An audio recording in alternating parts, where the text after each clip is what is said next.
وعلى آله وأصحابه أجمعين أما بعد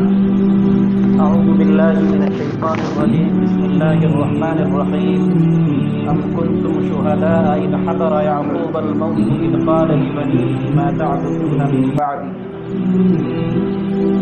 صدق الله مولانا العظيم بزرگان محترم عزیز دوستوں اور ساتھیوں، گزشتہ جمعہ کو ہم نے یہ بات ذکر کی تھی کہ اللہ تبارک و تعالی نے ہر انسان کے اوپر دوہری ذمہ داری عائد کی ہے، ایک اپنے متعلق اور دوسری اپنی اولاد اور اپنے گھر والوں کے متعلق، اور یہ دونوں ذمہ داریاں لازم و ملزوم ہیں۔ انسان صرف اپنی ذمہ داری کے حد تک فکر کر لے اور اپنے آپ کو جہنم کی آگ سے بچانے کی فکر کر لے، کل قیامت کے دن نجات کے لیے صرف یہی کافی نہیں ہوگا، بلکہ اپنے بچوں کے متعلق، اپنے اہل و عیال کے متعلق اور اپنے گھر والوں کے متعلق اسی انداز سے فکر کرنا جس انداز سے اپنے بارے میں انسان فکر کرتا ہے کہ کل قیامت کے دن نجات کے لیے ضروری ہے۔ اس میں ذرہ برابر کوئی کمی نہیں ہو سکتی، اور نہ ہی اس کمی کے نتیجے میں انسان جنت میں چلا جائے گا، بلکہ ممکن ہے کہ وہ جہنم میں جانے کا مستحق ہوگا۔ میرے بزرگوں اور دوستوں، نبی پاک صلی اللہ علیہ وسلم نے اپنے گھر والوں کے متعلق، اپنی اولادوں کے متعلق خوب احادیث میں یہ بات ذکر کی ہے کہ ان بچوں کی، ان گھر والوں کی تربیت کیسے کی جائے، اس کو انسان بنانے کی فکر کیسے کی جائے، ان کی زندگی کس انداز سے بنائی جائے کہ جنت میں جانے والی بن جائے، جہنم سے نجات پانے والی بن جائے۔ نہ صرف اللہ کے نبی صلی اللہ علیہ وسلم نے اپنی زبان سے اس کے بارے میں ذکر کیا، بلکہ عملی طور پہ کر کے بھی دکھلایا اور بتلایا کہ بچوں کی تربیت اس انداز سے کی جا سکتی ہے اور کی جاتی ہے، اور یہ بچوں کی محبت کے خلاف نہیں ہے، بلکہ بچوں کے متعلق یہ عین محبت ہے اور عین الفت ہے۔ حضرت حسن رضی اللہ تعالی عنہ اللہ کے نبی صلی اللہ علیہ وسلم کے لاڈلے شہید نوازے، حضرت حسین بھی ہیں۔ آپ کو معلوم ہونا چاہیے کہ ان دونوں سے اللہ کے نبی صلی اللہ علیہ وسلم کو کتنی محبت ہوتی۔ نماز میں جب سجدے میں جاتے تو یہ دونوں ان کے کاندھوں پہ چڑھ جاتے، خطبہ دینے لگتے ہیں کاندھوں پہ آ کے بیٹھ جاتے۔ اللہ کے نبی صلی اللہ علیہ وسلم کبھی ناگواری کا اظہار نہیں فرماتے، بلکہ اس کی وجہ سے سجدہ کبھی طویل فرما دیتے تاکہ یہ پشت سے گر نہ پڑے، اتنی محبت تھی، اس قدر الفت کا معاملہ فرماتے تھے۔ ایک طرف تو یہ معاملہ تھا، لیکن دوسری طرف ایک موقع پر صدقے کی کھجور آ جاتی ہے، اور حضرت حسن رضی اللہ تعالیٰ عنہ اپنے بچپنے کی وجہ سے، بچے ہونے کی وجہ سے ہاتھ کو ادھر بڑھاتے ہیں اور فوراً اس کو اپنے منہ میں ڈال لیتے ہیں، جیسا کہ ایک چھوٹا سا بچہ جو شعور کے عالم میں نہیں ہوتا ہے، سمجھ کے عالم میں نہیں ہوتا ہے، تو کوئی بھی اچھی چیز دیکھتا ہے تو اس کو لے کر کے فوراً منہ میں ڈال لیتا ہے۔ ایسے ہی حضرت حسن رضی اللہ تعالیٰ عنہ نے کیا، لیکن اللہ کے نبی صلی اللہ علیہ وسلم نے ایک لفظ برداشت نہیں کیا اور کہا کخی کخی تو اس کو پھینکو، اور جب تک کہ اس کے منہ سے وہ چیز نہ نکل گئی اس وقت تک یہ کہتے رہے، اور اللہ کے نبی صلی اللہ علیہ وسلم نے بیان فرمایا انا لا ناکل الصدقہ، ہم آل رسول صدقہ نہیں کھاتے ہیں، ہمارے لیے صدقے کا استعمال، زکوٰۃ کا استعمال یہ حرام ہے، جائز اور درست نہیں۔ غور کرنے کا مقام ہے۔ اللہ کے نبی صلی اللہ علیہ وسلم نے جن دو نوازوں سے اتنی محبت کی، محبت کا تقاضا ہماری فکر کے اعتبار سے، ہماری سوچ کے اعتبار سے اس کا تقاضا تو یہ تھا کہ چھوڑ دیتے، بچہ تھا، سمجھ نہیں تھی، اس نے اگر غلطی کی تو اللہ تعالیٰ نہیں پوچھتے بالیقین، لیکن نہیں، وہ عمر ایسی تھی کہ جس کو وہ بچہ سیکھے گا کل جوانی میں، بڑھاپے میں، آخری عمر میں اسی کو برتے گا اور کرے گا۔ اللہ کے نبی صلی اللہ علیہ وسلم نے اسی پر نکیل لگا لی کہ نہیں، یہ تمہارے لیے جائز نہیں ہے، درست نہیں ہے۔ اس واقعے سے ایک پیغام ملتا ہے کہ ہم اپنے بچوں سے کتنی ہی محبت کریں، کتنی ہی ان سے لاڈ اور پیار کا معاملہ کریں، لیکن جب بات آئے شریعت کی مخالفت کی، قرآن کی مخالفت کی، احادیث کی مخالفت کی، تو آپ پھر قرآن کے مطابق بن جائیے، شریعت کے مطابق بن جائیے اور اپنے بچوں کی اچھی تربیت کیجیے۔ ایک بچہ آتا ہے اپنے ہاتھ میں ایک خوبصورت سا سامان لے کے آتا ہے، والدین بہت خوش ہو جاتے ہیں، بیٹے سے محبت کا اظہار کرتے ہیں، لیکن یقینی صورتحال یہ ہوتی ہے کہ وہ مال، وہ چیز، وہ سامان چوری کا ہوتا ہے، وہ کہیں سے چرا کر لایا ہوتا ہے، کسی اور کا سامان ہوتا ہے۔ وہ بچہ بولتا بھی ہے کہ میں پناہ کے گھر گیا تھا اور اس گھر سے یہ سامان اٹھا کر کے لایا۔ اب وہ والدین ان کی محبت کی وجہ سے، لاڈ اور پیار کی وجہ سے بچے کو کچھ نہیں کہتے، بلکہ اور محبت بھرے جملے ان سے کہتے ہیں، بہت اچھا کیا، بہت اچھا کیا۔ میرے بزرگوں اور دوستوں، ذرا اپنے گریبان کو جھانکیے اور اپنے دل کو ٹٹولیے، آپ نے کتنا اچھا کام کیا، آپ نے ان کی کیسی تربیت کی،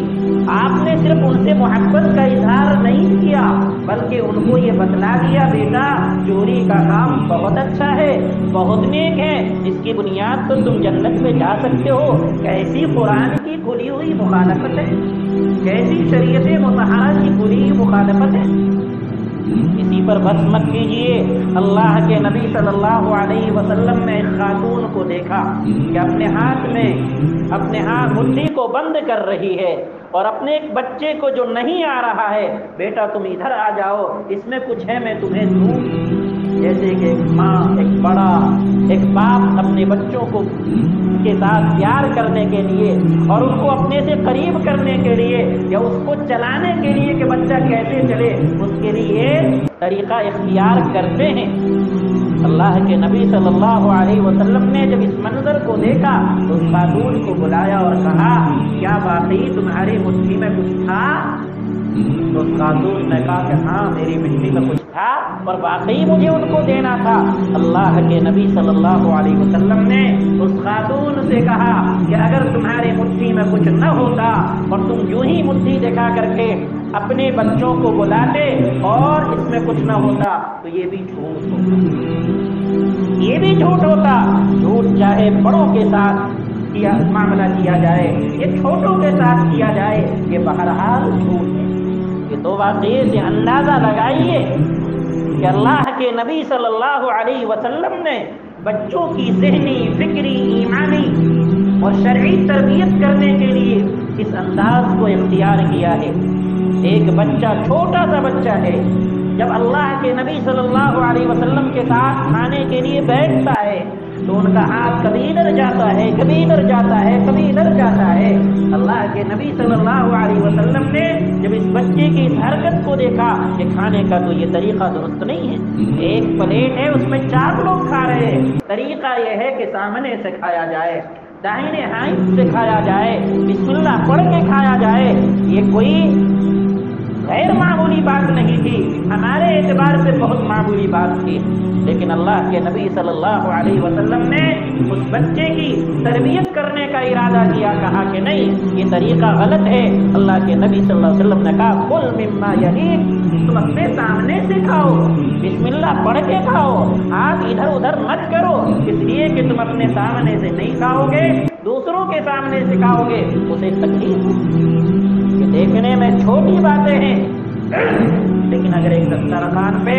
سب لوگ بیٹھ جائے، بچے بھی، بوڑھے بھی، جوان بھی، اور اگر یہ طریقہ اختیار کیا جائے تو یقیناً بعضوں کو ناپسند ہو سکتا ہے۔ اللہ کے نبی صلی اللہ علیہ وسلم نے اپنے گھر والوں کی بھی فکر کی، اپنی اولادوں کی بھی فکر کی اور پوری امت اسلامیہ کے جو چھوٹے چھوٹے بچے تھے ان کی بھی فکر کی، قولی اعتبار سے نہیں بلکہ عملی اعتبار سے یہ کہہ کے بتلا دیا کہ یہ کرنا ضروری ہے۔ ہم اور آپ بسا اوقات یہ سمجھتے سمجھتے ہیں یہ تو بچے ہیں، ان کو شعور نہیں ہے، ان کو سمجھ نہیں ہے۔ اگر ہم ان کے سامنے غلطیاں کریں گے یا ان کو غلطی کرنے پر آمادہ کریں گے تو ابھی یہ انسان، یہ بچہ بھول جائے گا، بعد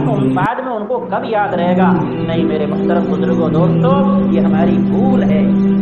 ہم اس کو سمجھ نہیں پا رہے ہیں۔ جب اللہ تبارک و تعالی جب بولنے کی عمر میں بچوں کو نہیں رکھتا ہے تو شعور کی جو صفت ہوتی ہے وہ بہت بڑھی ہوئی ہوتی ہے۔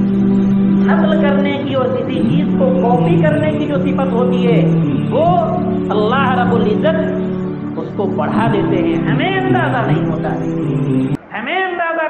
ہے کہ یہ بچہ جو بولنے پر قادر نہیں ہے، سننے پر قادر نہیں ہے، اچھے برے کی تمیز پر قادر نہیں ہے، وہ جھوٹ اور سچ کو جانے گا کیا؟ نہیں میرے بزرگوں، دوستوں، اللہ نے ایسا شعور بخشا ہے اب بچوں کو کہ وہ اچھی چیزوں کی کاپی کر لیتا ہے۔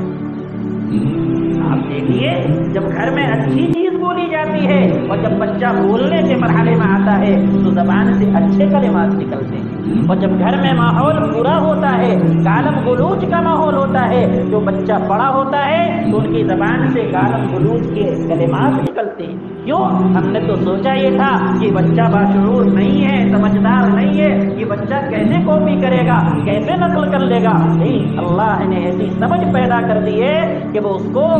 شعور کے ساتھ حاصل کر لیتا ہے اور اس کا اثر پھر جوانی میں اور بڑھاپے میں ہوتا ہے۔ اللہ کے نبی صلی اللہ علیہ وسلم کی حدیث میں یوں ہی نہیں ہے کہ جب بچہ پیدا ہو جائے تو ان کے کان میں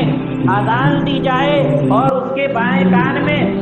تکبیر کے کلمات کہے جائیں، یہ یوں ہی نہیں ہے، بلکہ یہ اس لیے ہے کہ سب سے پہلے ان کے ذہن و دماغ میں اللہ کی بڑائی، اللہ کی کبریائی اور اللہ کے ایک ہونے کی بات ان کے ذہن و دماغ میں بیٹھ جائے، اور اللہ کی کوئی بات، نبی کی کوئی بات مہمل نہیں ہوا کرتی، بے فائدہ نہیں ہوا کرتی۔ اللہ کو معلوم ہے، اللہ کے نبی صلی اللہ علیہ وسلم کو معلوم ہے کہ جب پہلی مرتبہ اللہ کے کلمات جائیں گے، اللہ کی کبریائی والی بول جائے گی تو ان کا ذہن اسی کی بنیاد پر عمل کرے گا، چلے گا، چاہے وہ اس زندگی میں ہو یا جوانی کی زندگی میں ہو یا بڑھاپے کی زندگی میں ہو۔ اس لیے میرے بزرگوں اور دوستوں، بچوں کو بچہ سمجھ کر نہ چھوڑیے، یہی بچہ جب بڑا ہوگا تو پھر اسی صفت کے مطابق وہ عمل کرے گا جس صفت کو انہوں نے آپ سے اور ہم سے سیکھا ہے۔ اس لیے میرے بزرگوں دوستوں، اپنے بچوں کے سامنے ایسی حرکتیں کرنے سے والدین باز آئیں، ان کے جو ذمہ دار ہیں باز آئیں، ان کے سامنے کبھی جھوٹ نہ بولیں، ان کے سامنے اپنے والدین کو نہ ستائیں۔ بہت بڑی بات ہے جب چھوٹے چھوٹے بچے اپنے ابو کو دیکھتے ہیں کہ اپنے بوڑھے ماں باپ کو گالی دیتے ہیں، انہیں برا بھلا کہتے ہیں، انہیں ناروا سلوک کرتے ہیں، انہیں مارتے اور پیٹتے ہیں، ان کا ذہن اس کو اخذ کر لیتا ہے، قبول کر لیتا ہے۔ جب یہ بڑا ہوتا ہے اور آپ بوڑھے ہوتے ہیں تو وہ آپ کے ساتھ بھی کرے گا، آپ بول نہیں پائیں گے، جب آپ بولیں گے تو وہ سوال کرے گا، آپ بھی تو تھے، اپنے بوڑھے باپ کے ساتھ کر رہے تھے۔ اس لیے اس کو معمولی نہ سمجھیے، عامتاً فون آتا ہے، کوئی بلانے آ جاتا ہے، ہمیں ان سے ملاقات کرنی نہیں ہوتی ہے، بیٹا کو یہ کہہ دیتے ہیں کہ جاؤ گیٹ پر جا کے کہہ دو ابا نہیں ہے، ابو نہیں ہے، اماں نہیں ہے، آپ نے کہہ دیا، وہ چلا گیا۔ لیکن کبھی سوچا، کبھی غور کیا کہ ہم نے اس راستے سے بچے کو یہ بتلا دیا، باور کرا دیا، بیٹا اس مرحلے میں اگر جھوٹ بولنا ہو تو نہ صرف جائز ہے بلکہ فضیلت کی بات ہے۔ ہم نے قرآن کے مخالف اور سنت کے مخالف ایسا کلمہ ان کو پڑھایا ہے، ہم نہیں جانتے ہیں۔ میرے بزرگوں دوستوں، جانیے سمجھیے، یہ کوئی عقل مندی کی بات نہیں ہے کہ ہم ایمان والے بن کر اس دنیا سے چلے جائیں، یہ کوئی عقل مندی نہیں ہے۔ عقل مندی یہ ہے آپ کی محنت سے، آپ کی کوشش سے، آپ کی فکر سے، آپ کی سوچ سے آنے والی نسلوں میں بھی ایمان باقی رہے، آنے والی نسلوں میں بھی شریعت باقی رہے، آنے والی نسلوں میں بھی قرآن باقی رہے، آنے والی نسلوں میں بھی حدیث باقی رہے۔ یہ ہے اصل ایمان۔ یہ کیسے ہوگا؟ اپنے گھر سے فکر کیجیے، اپنے گھر سے بنانے کی فکر کیجیے۔ بچے کو بچے مت سمجھیے، کھانا کھلائیے، پلائیے، سب کچھ کھلائیے، لیکن انسان بنانے کی فکر کیجیے، دیندار بنانے کی فکر کیجیے، اور شریعت مطہرہ کے مطابق زندگی گزارنے والا کیسے بنے اس کی فکر کیجیے۔ جہاں آپ بہت ساری فکروں کو لیتے ہیں، ایسی اس کو بھی لیجیے، اس کو معمولی نہ سمجھیے، اس لیے کہ اس کا نقد فائدہ آپ ہی کو ہے، کسی اور کو نہیں۔ بوڑھے آپ ہوں گے، فائدہ آپ کو ملے گا، کریڈٹ آپ کو ملے گا، امت کو تو بعد میں فائدہ پہنچے گا،